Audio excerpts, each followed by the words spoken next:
یہ یاد رکھنا،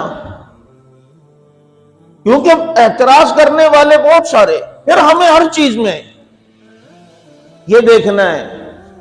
یہ عوام بھی ہے نا، بعض دفعہ کسی نے قرآن سامنے، حضرت وہ قرآن پیش کر رہا تھا، قرآن سامنے رکھ کے، تو قرآن سامنے رکھ کے تو قادیانی بھی ما کان محمد ابا احد من رجالکم اللہ کے رسول اللہ خاتم النبیین سے ختم نبوت پہ ڈاکہ ڈالتے ہیں کہ خاتم بمانا مہر لگانے والا، نبی نے مرزا کی نبوت پہ مہر لگائی ہے. یضل بہ کثیرا ویہدی بہ کثیرا، اس کتاب کے ذریعے بہت سے لوگ گمراہ ہوتے ہیں، بہت سے ہدایت پہ آتے ہیں. اب آپ دیکھو نا، بخاری کا سہارا لے کے بہت سے لوگ امام ابو حنیفہ سے لوگوں کو متنفر نہیں کرتے، فقہ سے متنفر نہیں کرتے کہ جی وہ تو کوفہ کے لینے والے تھے، کوفیوں کے پاس کیا علوم تھے، کیا علم تھا. امام بخاری تو آخر میں جاتے جاتے ہمیں کوفیوں کے حوالے کر کے گئے ہیں کہ آخری حدیث جو کلمتان حبیبتان الی الرحمن پڑھ رہے ہیں، اس کے سارے راوی کوفی ہیں. بات سمجھ آ رہی ہے؟ یہ بخاری شریف جس کو اللہ نے شرف بخشا کہ اس میں 21 کے قریب ثلاثیات ہیں، یہ وہ روایات ہیں جو امام بخاری اور نبی کے درمیان صرف 3 واسطے ہیں. کتنے؟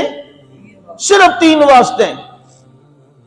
یہ خصوصیت ہے امام بخاری رحمت اللہ علیہ کی کتاب کی کہ اسی کتاب میں ثلاثیات کی تعداد 21 کے قریب ہے، جس میں امام بخاری اور نبی کے درمیان 3 واسطے ہیں. تمہیں پتہ ہے ان 21 روایات میں 18 کے قریب جو روایات ہیں ان کے راوی امام ابو حنیفہ کے شاگرد ہیں.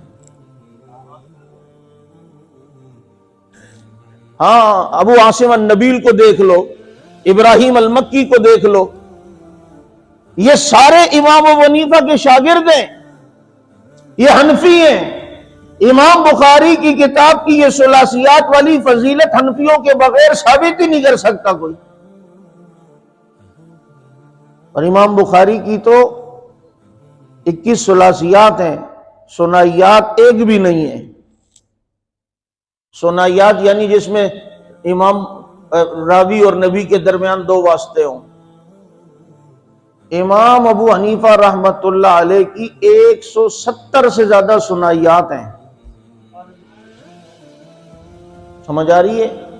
اور وحدانیات کا تو امام بخاری تصور بھی نہیں کر سکتے کہ جہاں صرف ایک صحابی کا واسطہ ہو. اور امام ابو حنیفہ رحمت اللہ علیہ کی تقریباً 7 کے قریب روایات وحدانیات ہیں، جس میں امام ابو حنیفہ حدیث روایت کرتے ہیں اور بیچ میں صرف ایک صحابی کا واسطہ ہے. یہ فقہ کو نہیں مانتے. فقہ بھائی، یہ جو امام بخاری جو باب لاتے ہیں اس میں وہ اپنا فقہ بتاتے ہیں. آپ جانتے ہیں یہ بات مشہور ہے کہ امام بخاری کی فقہ ان کے باب میں، تراجم میں. تو امام بخاری تو فقہ پہلے لاتے ہیں، اس کی تائید میں حدیث لا رہے ہیں، اور بخاری کو سامنے رکھ کے کوئی کہے کہ فقہ ایسا ہے، فقہ ایسا ہے، فقہ ایسا ہے، تو امام بخاری تو پہلے فقہ لاتے ہیں، اس کی تائید میں حدیث لا رہے ہوتے ہیں. اور آپ کو یہ بھی پتا ہے پھر اعتراض کہ امام ابو حنیفہ کو تو صرف 17 حدیثیں یاد تھیں بس.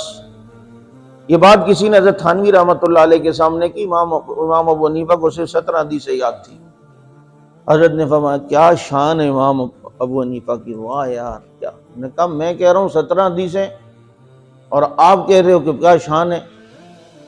کہا میں اس شخص پہ رش کیوں نہ کروں جسے صرف 17 حدیثیں آتی ہیں اور اس سے وہ 12 لاکھ مسئلے لوگوں کو نکال کے دے. اس کو لاکھوں حدیثیں یاد ہوتی تو پتہ نہیں اور کتنے مسئلے نکال کے دیتا. خود سوچ، 12